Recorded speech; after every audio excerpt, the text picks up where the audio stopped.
Hello, I'm Bill Phillips, a volunteer at the museum, and today we're going to talk about one of the temporary exhibits we have, which is a series of model boats. How did you get into model making? Well, it started a long time ago when my uncle, who was a seafarer, came home and he started making me a model theatre, and I realised that it wasn't just factories that made models, but you could make them yourself. And it went on from there. I started off getting fed up with toys that wouldn't do very much, just plastic toys. So I started to make balsa model aircraft that flew. After that, at school, I got involved with making marionettes, and we used to do puppet shows for the other pupils. And then when I started sailing, I became very interested in the way ships were built and the rigging and how they were rigged. So really my interest in ships came from investigation as to how they were actually built, because most of my models, I look at the way they are built and try and build them to some extent in the way that the original builders made them. So we're looking at boats that might have been seen from the coast near Herne Bay. There wasn't any dwelling in Herne Bay as we know it today, but there were communities on the cliffs and in the marshes roundabout. And since the low-lying area was very marshy, most people would have found it easier to get around using canoes. The very early canoes would have been dugouts. They would have been made of a single log and hewn out, but around about 1500 BC, they began to develop a much more sophisticated way of making the boats. This is an example which is common around the British Isles, round about 17 metres long, 15 to 17 metres, and about 2 metres wide, and it could have carried up to about 20 people. It was used probably for cross-channel trading.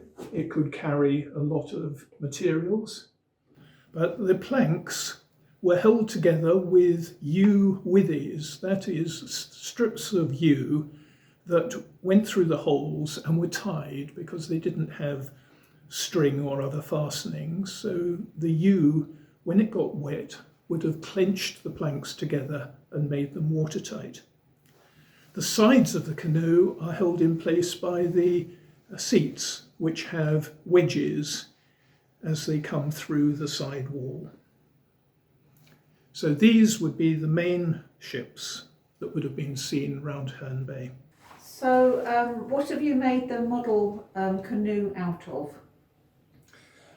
Because I was trying to make it fairly quickly, I have used a very flexible hardwood for the base, for the planks in the bottom of the boat, and a thinner beach which is easy to bend around the side.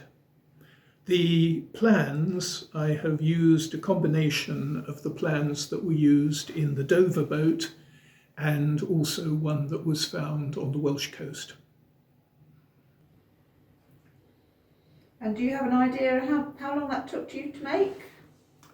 This one was fairly quick to make. It probably took me a couple of weeks. What you do with model making is you start working on something, and when you come across a problem, you stop and think about it for a few days and wait until you're quite sure that you know what you're doing before you continue. So that's why it takes that long. And is it common to come across a complication or a problem when you're model making? It is very common, especially if you're not working to a kit. Now we come to what in the first couple of centuries, or first 4 centuries, I suppose, AD, you would have seen from the cliffs of Herne Bay, rather as we see tankers going by nowadays. And this was the Roman trading ship. There was quite a strong trading route from the Mediterranean up the west coast of Europe, calling probably at Spain to collect olives or olive oil and wine, and this would have been stored inside the ship in amphorae, but they also carried garum, which was a particular fish paste. It was a delicacy of the Romans. They couldn't fight without it. But they also carried wheat and pots. We will talk about that in a few moments. These ships were quite large. They carried up to about 400 tons, and therefore they wouldn't be able to come in close to the shore. They would have come via Richborough and Reculver, and then they would have gone up to London or to Rochester. It's interesting that on the bow you see the figurehead, and that was normally a god to protect the ship, and you normally have a serpent, which is a good luck sign. At the stern you get a curious device, which is a swan looking backwards, and a lot of people think, well, why have they put the figurehead on the wrong way round? The answer is that the swan was there to protect the ship from pursuing pirates, and the swan was a creature of Athene, and they prayed to Athene in order to protect. There was on this ship, unlike a lot of early ships, a cabin for probably the captain. I expect the crew had to rough it on the deck most of the time. There were oars in case the boat got becalmed, and interestingly you have twin rudders. Whether that was for ease of use or whether that was because you hoped that if one broke you could use the other, I don't know. But anyway, they did have twin rudders.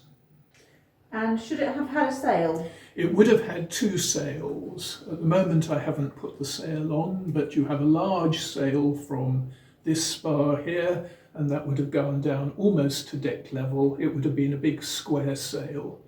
And there would have been a foresail here that would have come down, as we expect to see on a lot of other boats of later ages.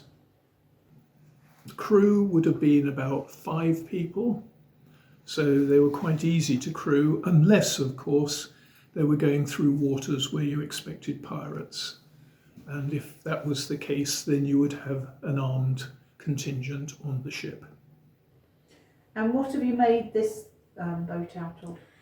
This one is made out of plain wood and is planked on a hardwood frame. And the deck is again another hardwood, which is nowadays it's an African wood. You couldn't use the woods that they would have used then because they're protected. And have you used a kit for this, or have you made it up as you've gone along? Or this one was a kit. Unfortunately, it was the last kit in the world, and it arrived with Chinese instructions. So again, there were quite a few problems to be solved in interpreting how to build it, but because of my experience with other boats, it was something I could sort out eventually. It's interesting, we'll see later on with other ships that they change, but they have a smooth hull, and this is common of a lot of Mediterranean ships. Now, I mentioned that there was going to be a bit of a story about some of the ships that came by Herne Bay, and one of them certainly seems to have got into trouble. It was carrying a load of what they call Samian ware, which were the red Roman bowls. Whether it was wrecked or whether it ran aground, we don't know. If it was wrecked and the cargo was scattered, we haven't any evidence of the remains of the ship. But if it ran aground, they would quite likely throw the Samian ware over the side because it was actually the least expensive cargo and heaviest, so that would have got them off the sand about 6 miles offshore. That is one of the mysteries that is still being investigated off Herne Bay. how do we find out more about this mystery cargo? Well, thanks to the grant we got from the National Lottery and the work of the University of Creative Arts and Herne Bay Junior School, we were able to make a video. If you click on the link, you will be able to see it. This is another of the ships that would have been very common around the coast, especially between the 7th and the 11th centuries. They were clinker built. I built this one because I was very interested in the way in which the Vikings originally made their ships. What they do essentially is they make the keel and then they bend the planks onto the keel, and the boat takes the shape that the bent planks adopt, and then they put the ribs in afterwards, and this makes them a very, very strong seagoing ship. Unlike the Roman ship, they're clinker built, that is, they're like larch lap fences, that the planks overlap each other and are bound together originally by leather thongs and later on by nails. These ships were trading ships as opposed to the Viking ships that we normally see, which carry 80 odd crew and have lots and lots of oars. These would only have had about 4 oars at the maximum each side. This one has 3. They have a hull underneath, but like the fighting ships, there was no space for a cabin. It was a ship that would have travelled with people just wrapping themselves up in their furs in order to sleep, but they wouldn't have had any shelter from rain. They were a sailing ship. They were very, very effective. They were probably the most efficient ship. The Vikings started the design, but the Saxons continued it. And if you look up the Graveney ship on Wikipedia, you can see that a very similar ship to this was found at Graveney, just along the coast from Herne Bay. These ships would have taken about 20 tons of cargo, and they were very shallow draft because mainly they worked by going up rivers. So they only drew about 1.5 meters. So 5 foot of water would be plenty for them. And like the Roman ships, you can see they have a steering oar at the back. And what type of cargo would they have carried? They could have carried anything. A lot of it would have been iron, it would have been tools, it would have been precious metals, it would have been wheat. It just depends where they were going. These are thought to be the sorts of ships that the Vikings reached America in. So they were very, very good seagoing boats. This is a form of the Hansiatic League Cog. The Hansiatic League was a series of towns in northern Germany that traded in the Baltic and with the east coast of England and Scotland.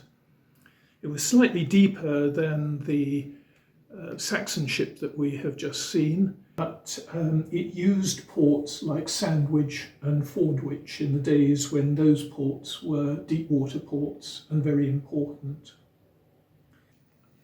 Right, they would have a crew of about 5. They were 15 to 20 metres in length, and they could carry about 150 tonnes of cargo. As a sea boat, they were a little bit unwieldy because it has these very high fore and aft castles, but these do have an advantage because they keep the skipper and some of the crew out of the spray of the water. Also, if you were in areas where there could be pirates, these would act as castles, and that's why they were called forecastle and aftercastle. The bowman would operate from there to prevent people trying to steal the cargo. The cargo was kept below the main hatch here, and some of the cargo would be found on deck as well. It was not uncommon. And for the first time, you have this little boat on deck as well, and you needed that because the ship could not get into shore that easily. It is also interesting in that it was the first of the northern European ships to adopt the central rudder at the back and not to have a steer oar. Right, and these you could find around from about the 11th to the 14th century. So these you could find around from about the 11th to the 14th century. This particular one again was made out of plain wood. Again, you use that because it's quite bendy, but the original would have probably been made out of pine. It's clinker built again, like the Saxon ships. They continued with that form of construction. It had some advantages because it bit the sea a bit more than a smooth hull boat. This one would be mainly things like timber. There would be a lot of wool going to and from, probably wine and other perishable cargoes, but mainly things that you couldn't find in England, coming to England. Originally at Fordwich, the estuary was probably about 1.5 miles wide. So it was just like a wide open space of water, and the Wonson Channel was still open, about 2 miles wide. But slowly in the 15th century that began to silt up, and you couldn't get up as far as Fordwich, and then Sandwich itself silted up, and the river now is only about 200 metres wide. So it's, instead of 2 miles, it's 200 metres. After Sandwich and Fordwich became silted up, Herne Bay suddenly became an important trading point. And that's where ships like this, called a hoy, came into their own. They're based on a Dutch barge, which became a very, very popular design. They come in all shapes and sizes, but essentially the same sort of round, tubby, shallow draft vessel. Very effective sailor, although they're a bit of a pig in a rough sea.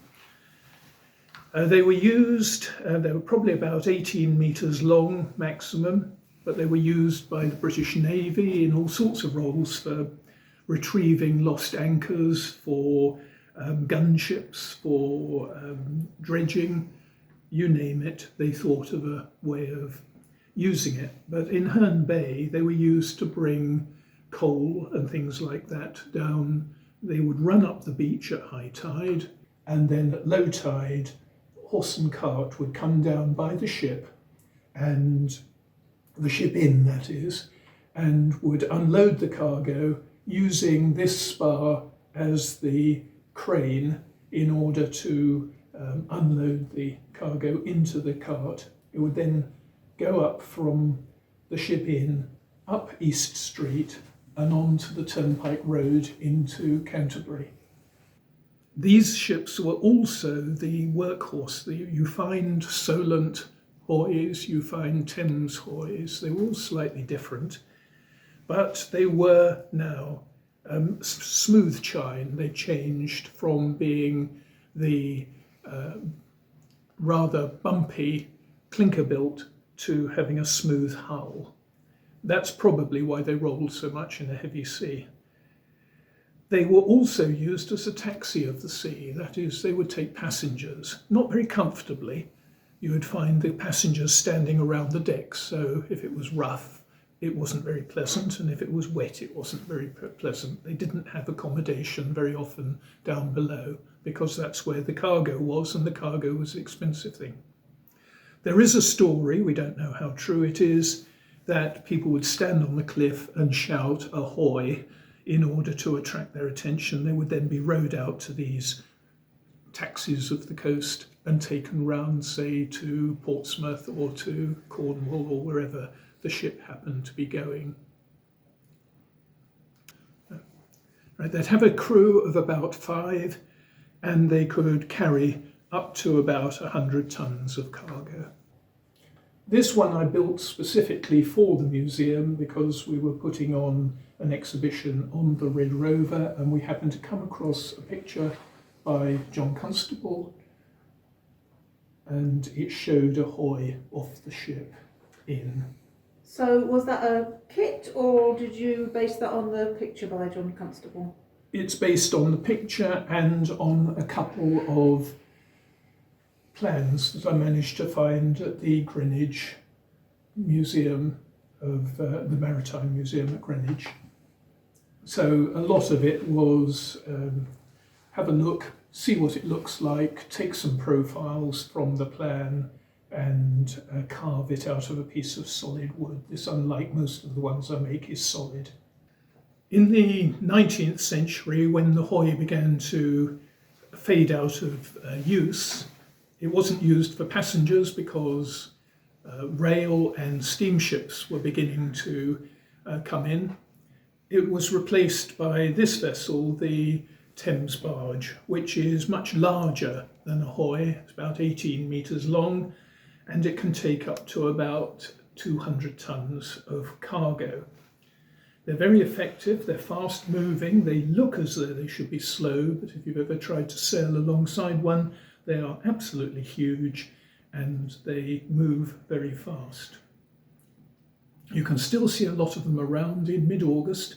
You find the barge race that uses the end of Herne Bay Pier as a turning mark, and they show exactly how good they were as sea boats. Amazingly, the crew was one man, one boy, and a dog. The dog was probably the most important because it caught the rats, and that stopped the rats from eating the cargo. But what usually happened was that when they were going into London, they would often carry hay, and the hay would come up to about this high.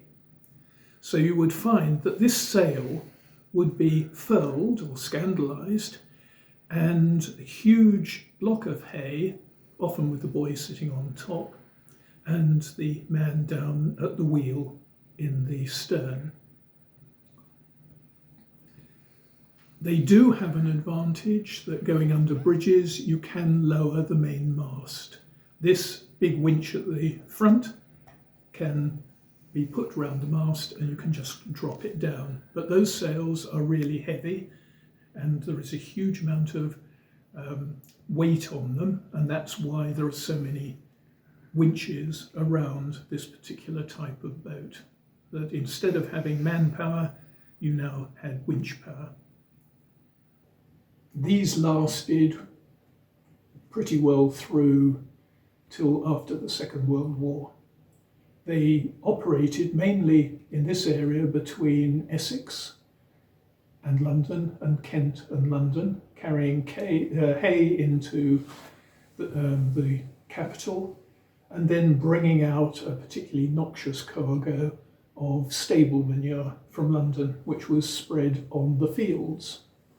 And that's why if you go to Essex and Kent, often if you move into the area, the doctor will ask you when you last had a tetanus injection. And the reason for that is because the horse manure carries tetanus and the fields are quite heavily infected by tetanus. In 1900, there were 4,000 Thames barges operating from London. How did you go about making this model? This one I did make from a kit. It's based on a current barge which is based at St Catherine's Dock, and it was one of the Billings boat models. The hull, unlike most of the ones I make, is again a solid construction, because I was looking at the way in which it was rigged rather than the way in which it was built. So would this boat, this model, float if you put it in water? It would probably capsize because the masts are very heavy relative to the weight of the hull, whereas in the real thing you would have had ballast at the bottom of the hull. This would have been a more unusual ship to find at Herne Bay, but it is actually a Whitby Collier. It's bark rigged, that is, it's got 3 masts. The colliers were coal carriers from the northeast, and they would come down to Herne Bay And because they were shallow draft, they would be able to run up on the beach, the same as the Hoy and the Thames Barge, and would unload their cargo. The ship is about 30 metres long, not counting the bowsprit. The rigging is accurate for the time. She was commandeered by the Admiralty in order to be used for an expedition to the South Pacific under the command of Captain Cook. There were two purposes. One, it was a survey vessel, and therefore its shallow draft was very important. When it went aground on the Great Barrier Reef, they could get it off without too much damage. They did actually have to do some repairs. But also, you could go into shallow waters and take soundings. So most of our charts of the South Pacific were as a result of the work of Captain Cook. The crew was about 30 people. Now, if you think that people had to move up the rigging, they would get up onto the spars here, and they would have to shin out along them in order to fasten the sails and to drop the sails down.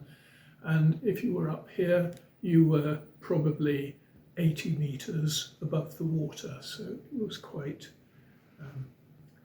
difficult work and quite dangerous. They were very, very good seagoing boats, which is where they were used. You'll notice on this one that she's armed, and that was because she was used by the Navy, small guns for sort of individual shots and large cannon if needed. I think they did actually use the guns against the Polynesians, and I think that's what upset them, and that's why they killed Captain Cook. I took to making this one because I was in quite a stressful job at the time and I needed something to keep me busy.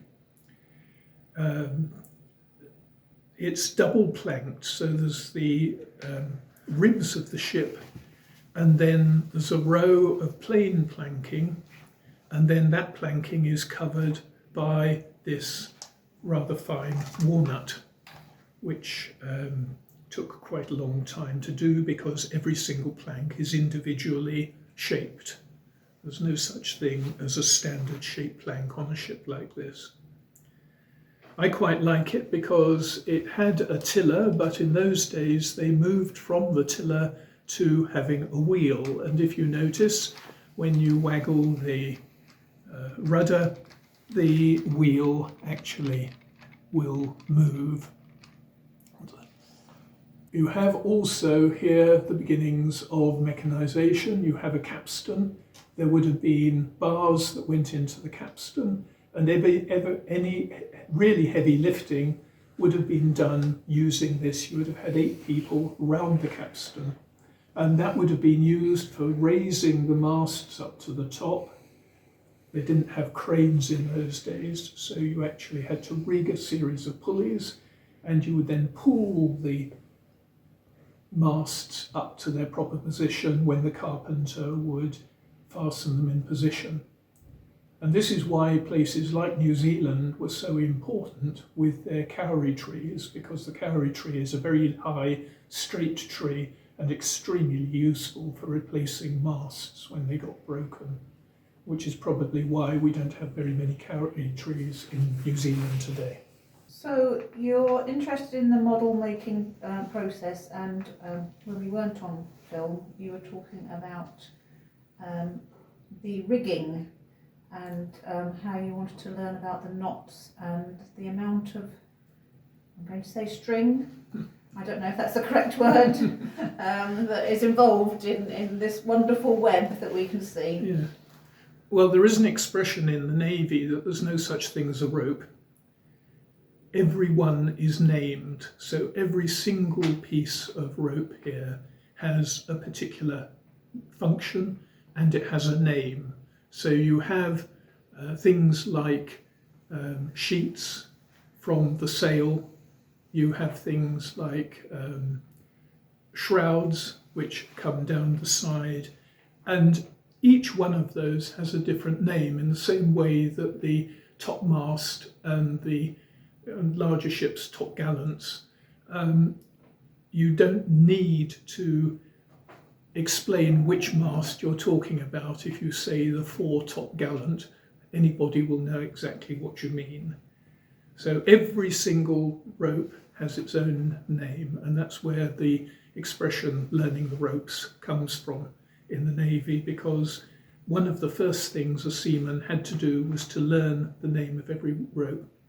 So I tried to make this as it would have been made, that is, putting the shrouds in and then tying the knots individually of the shrouds. There are about 2,000 odd knots there, and there's a total of very nearly a mile of rigging on the whole boat, even on a boat this size. So you can imagine what the amount of rigging needed for a full-sized boat would have been. This model is a model of the Red Rover, and it was made using pictures that were painted at the time. It was very difficult to find any real details about the boat because there don't appear to be any plans in existence. So I had to use a little bit of imagination, plus the fact that we were able to find a plan of the central section. But this boat was built in 1835 for the Herne Bay Steam Packet Company, and it ran a daily service to London from Herne Bay. The idea in those days was that Herne Bay would become a dormitory town, and that people would work in London during the week and they would come down to Herne Bay at the weekends. The paddle steamers replaced the hoys as the passenger traffic ships on the Thames and were a lot quicker. The Red Rover and its sister ship, the City of Canterbury, could do the journey from Herne Bay to the Pool of London in 5 hours. And at the peak, they carried round about 40,000 passengers a year to Herne Bay. But that period didn't last long, because once the railways were introduced to Herne Bay, the sea traffic fell off quite dramatically. So they often talk about a bridge on boats. Can you tell us a bit about the history of why it's called a bridge? Yes, in all the previous boats we've looked at, the decks are pretty well flat, or they have a slightly raised place fore and aft. And the captain used to stand at the stern, and the helmsman was fairly close, so commands were easy. On a paddle steamer, because of the shape of it that sticks out, the skipper used to stand round about these two positions. Normally, he would stand on the side closest to the shore or any obstruction. So if the ship moved from one area where the bank was close on, say, the starboard side, the right-hand side, to the port side, which is the left-hand side, he would have to come from here, run down the steps, round, across the deck, run up the steps the other side and take a position here. One sensible captain one day thought this is a rather long-winded way of doing things, so he had built across a walkway or a bridge between the 2 points. And from then on, the captain stood on the bridge, and that's how the bridge got its name. And how does a paddle steamer work? The paddle steamer basically has a steam engine down below here, and it operates a an axle going right the way across, and the paddles here rotate, but the paddles can be stopped or reversed, so you could have one paddle stopped and one paddle going forward, which of course would turn the ship quite rapidly. Or if you were coming into port, they could come in very quickly and then they could run the engines backwards, and it was like putting the brakes on. They would stop very, very quickly. I've seen this done at Whitstable, and it's really quite amazing how quickly they do stop.